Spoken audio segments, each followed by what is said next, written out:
Hi hello welcome back to our channel. இந்த வீடியோவில் என்ன பார்க்க போகிறோம் அப்படின்னு பார்த்தா முல்லைப்பூ பறிக்கிறது தான். இந்த முல்லைப்பூவோட பேர் என்னன்னு சொன்னால் ஜாதி முல்லை அப்படின்னு சொல்லுவாங்க. ஒவ்வொரு ஊரில் இந்த பூவை வந்துட்டு ஒவ்வொரு விதமாக சொல்லுவாங்க. உங்கள் ஊரில் இந்த பூக்கு என்ன பேர் அப்படின்னு சொல்லிட்டு கமெண்ட்டில் சொல்லுங்கள்.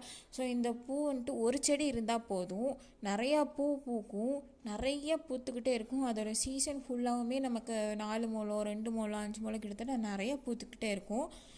இது வந்துட்டு நாங்கள் மாடியில், எங்கள் வீட்டு மாடியில் ஏற்றி வச்சுருக்கோம். இந்த பூ வந்துட்டு பறிக்கிறதுக்காக மேலே வந்தேன். 1 ஹவராக இந்த பூவை பறிச்சிட்ருக்கேன்.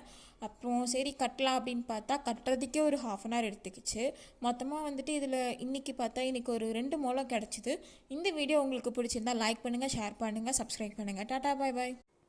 Hi hello welcome back to our channel. இந்த வீடியோவில் என்ன பார்க்க போகிறோம் அப்படின்னு பார்த்தா முல்லைப்பூ பறிக்கிறது தான். இந்த முல்லைப்பூவோட பேர் என்னன்னு சொன்னால் ஜாதி முல்லை அப்படின்னு சொல்லுவாங்க. ஒவ்வொரு ஊரில் இந்த பூவை வந்துட்டு